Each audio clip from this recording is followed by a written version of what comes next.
shock. Because he's had some terrible toast. No wonder my wedding was atrocious.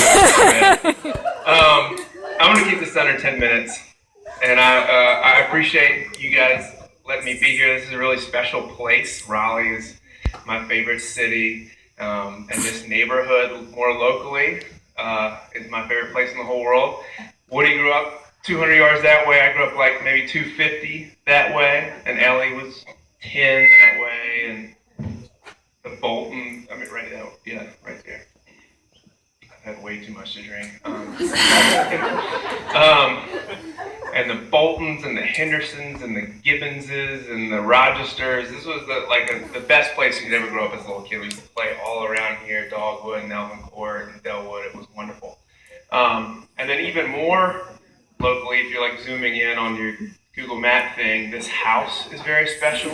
That kitchen right there is where the best bread in the whole country comes from. If you've never had Linda's bread, she's a genius when it comes to bread making. And lots of other things, but especially bread making. State champion. She's a state champion. Amazing. Yeah, absolutely. And then even closer to me than the kitchen is the garage. And Woody already talked about it, so I was going to tell some of those stories and I won't repeat them, but I would just say, in every culture has these rites of passage where boys become men and girls become women. And in our culture, that happens right there. All those rites of passage happen up there. Like a million of my favorite memories are from just right there. I took my wife up there an hour ago and was like, and then right here is where this happened, and then 6 inches over here is where it's great. I'm gonna spend the night there tonight.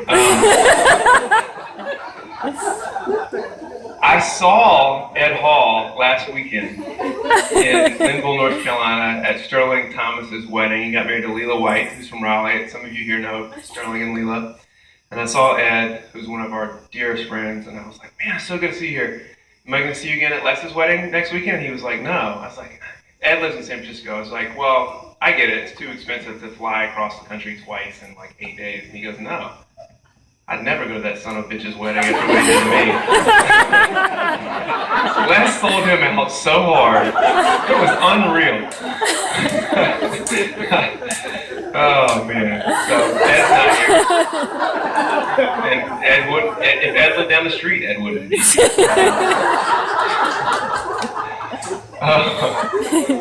So anyway, I just want to talk about Les for a little while. Les is a super talented guy. All of you know that. Probably, most notably, he's got this sort of design thinking brain going on. He's a tremendous architect. He can build all this stuff. He's a landscape architect.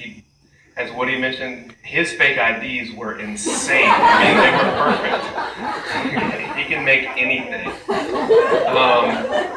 But he's also good at some stuff that you might not know. Some of you know about, some of you might not know about. So I'm just going to sort of tick through a list real quick. Mountain biking. He's like really good at mountain biking. He used to be able to get up on one wheel on his mountain bike and hop around like this, and then he would hop up onto a bench, and then hop up onto a table, and then to the roof of a car. It was crazy. It was really cool. It required tremendous athleticism, great balance. And that's my transition, because balance,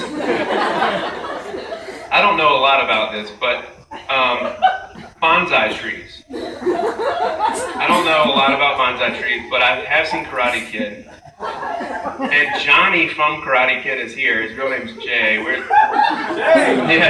He's the guy who put Danny in a body bag, or tried to. Right there. Unbelievable. I was going to talk about Karate Kid anyway, and then he shows up. And unbelievable. So anyway, I learned everything I know about bonsai trees is from Mr. Miyagi, and I get the sense that it's like a spiritual exercise, and it has to do with balance in your life, and then you want to sort of balance the tree the right way. Les is a bonsai artist. This started the summer after our freshman year of college in Wilmington, and he got a bonsai tree, and that's a talent he had.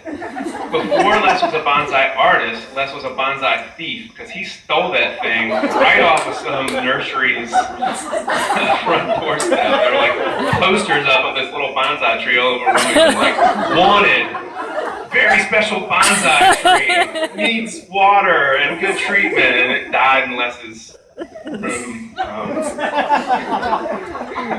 Les is a musician, as a lot of you know. He started in middle school. He was like a teen heartthrob in middle school. He was the front man for a band called Chode. Which they would put on concerts in people's backyards, and people would like crowd surf and stuff, and it was outstanding. I mean, girls had posters of Les in their room that said Chode on top, and it was really disorienting. The parents would come in and be like, "What is this filth?" And they would say, "That's Les Parker." He crushed it. Senior year, Queen of Hearts, he did a little Kid Rock with Will Bonham that was really good. He's kind of retired from the public life of performance now. That happens at a young age. You're so uber successful that you can burn out. And he's branched out into some sort of like alternative music. So if you happen to catch Les on the right night, he does this Chinese rap. That is sick. And I wish I could do some of it, but I can't. CKY2K. Yes, exactly. It's amazing. You gotta ask him to do it for you if you can. Last sort of random, little known, this is probably the one that the fewest of you know about. Les is a stuntman, professional. You've seen him in movies whether you know it or not. He started as a stunt car driver, which he'd been practicing for ever since his truck didn't show up and he got a different car. And I came over this on the way over here from Morel's parents' house to here on Lewis Farm. There's this little jump. And you wouldn't know it's a jump if you drive the speed limit, but if you do like 100 in a 35-mile-an-hour zone, you can get off the ground, and Les would do that. And so Les is like super skilled stunt driver. When that little like micro script across the bottom of the screens for car commercials, like closed course, professional driver, do not attempt, that's Les in the car, always. Les did the first several Fast and Furious movies. Like all the tricks were Les. And one day he was hanging out on the set, and Vin Diesel came up and started talking to Les. And he looked at him, and he did a double take, and he was like, "Oh my God, you bear an uncanny resemblance to Ice Cube," who I work with, and who was about to take over the XXX franchise for me. He was like, "Do you do stunts out of cars as well as in cars?" And Les was like, "I can do anything. Fake ID or a mountain bike. I can do it all." So Les did the first XXX with Ice Cube, Friday 3, the 21 Jump Street, 22 Jump Street. Anytime you see Ice Cube like doing anything other than standing and speaking in a movie, it's Les. It's really cool. Super talented, and he's so modest. He's never told anybody that, and yet he derives almost all of his income from Ice Cube movies. And I love that, his humble spirit. And I actually love everything about Les. He really is. You know, we don't use this word to describe guys very often, but he's like the sweetest guy, and I mean that not in like a saccharine, artificially sweet. I mean like genuinely the sweetest guy I know.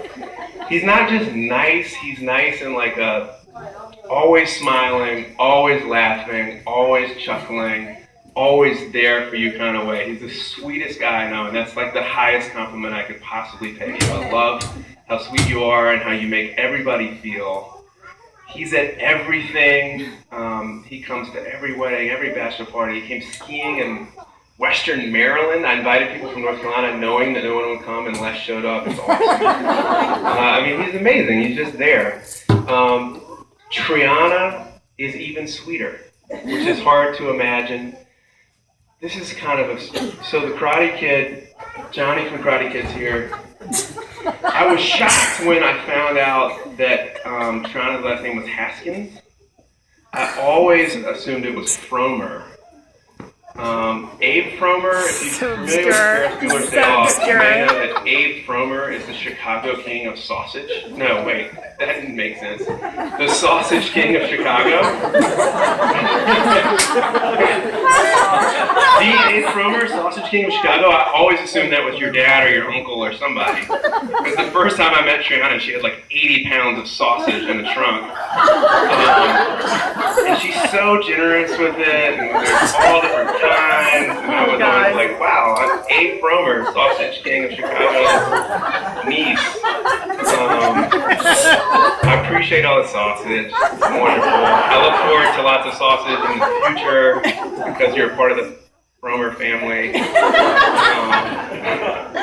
You guys are you're like the two sweetest people I know. Your kids, if you decide to have kids, which I would be shocked if you didn't, given your love of babies. Your kids are going to be the luckiest kids in the world because you guys are so sweet, you're so loving, you're so cool and relaxed, you're not going to freak out, you're going to be very happy together, your family's going to be very happy, and everyone who knows you and is in community with you and gets to be friends with you, is lucky enough to be friends with you, is going to be happy and happier because you two are together. So, a cheers to Les and Triana.